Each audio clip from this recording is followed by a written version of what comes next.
Magandang araw. Mga Hapon, biglang naging interesado na makita maglaban sina Casimero at Inoue. Hindi nakapagtataka kung bakit nabubuhay ulit ang interes ng mga Japanese boxing fans. Ramdam na ramdam ang ingay ngayon sa boxing community matapos ang pinakabagong laban. Narito ang tatlong pangunahing dahilan kung bakit biglang naging interesado ang mga Hapon na makita magsagupa sina General Casimero at Naoya Inoue. Ang brutal na dominasyon laban kay Luis Nery. Kagaling lang ni Casimero sa isang kahangahangang 4th round knockout victory laban kay Luis Nery sa Japan. Hindi lang basta panalo, pinabagsak ni Casimero si Nery ng 6 na beses sa loob ng 4 na round bago itinigil ng referee ang laban dahil si Nery ay kilalang boksingero na nakapagpabagsak din kay Inoue noong 2024 bago ito natalo. Ang naging performance ni Casimero ay nagsilbing malakas na statement na hindi pa siya pwedeng ipagwalang bahala. Ang gaya-gaya o comparison element dahil kapwa nila hinarap at pinatumba si Nery. Hindi maiwasan ng mga fans lalo sa mga Japanese boxing forums at YouTube channels na mag-analyze at magkumpara. Ang eksplosibong lakas ni Casimero ay nagbigay ng impression na mayroon siyang kakaibang puncher's chance o lakas na pwedeng makasabay sa The Monster. Ang matagal na unfinished business.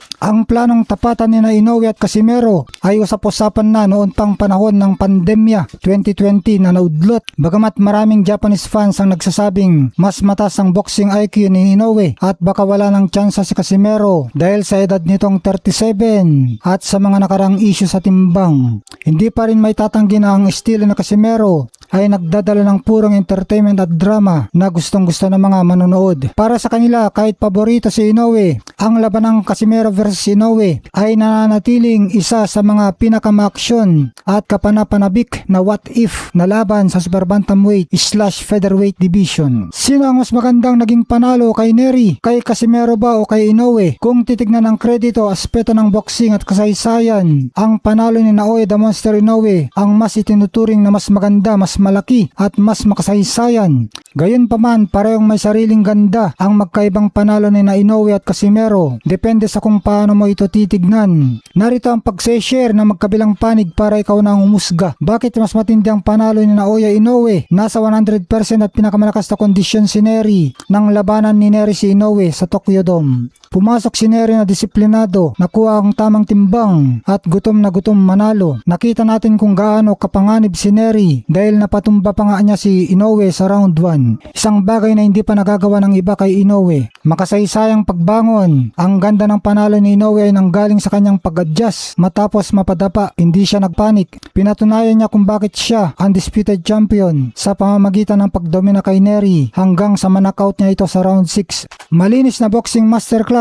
Mas ipinakita ni Inoue ang mas mataas na kalidad ng sining ng boxing mula sa tempo, depensa hanggang sa counter punching. Ito naman, bakit naman mas masarap panoorin ang panalo ni General Casimero? Dominasyon at total destruction. Kung si Inoue ay nahirapan at napabagsak muna sa round 1, si Casimero naman ay ginitgit at pinadapagad si Nery ng 3 beses sa unang round pa lang. Walang naging sagot si Nery sa bagsik ni Cuadro Alas. Entertainment at mental warfare. Mas naging patok sa masa ang panalo ni Casimero dahil sa psychological warfare. Ang pangasar, pagdila at pagpapaya ni Casimero kay Nery habang nakahiga ito sa lona ay nagbigay ng kakaibang entertainment value na gustong-gusto ng mga fans na mahilig sa bakbakan at drama. Madaling tapos. Mas mabilis ang naging trabaho ni Casimero dahil tinapos niya si Nery sa loob lang ng 4 na rounds via knockout. Ang hatol para sa boxing purists at sa kasaysayan, mas magandang panalo ni Inoue dahil tinalo niya ang isang ganap at handang Luis Nery sa isang laban na may 4 na world titles na nakataya. Para sa boxing entertainment at shock value, mas swabe at mas masarap ulit-ulitin ang panalo ni Casimero dahil literal niyang binasag at pinahiya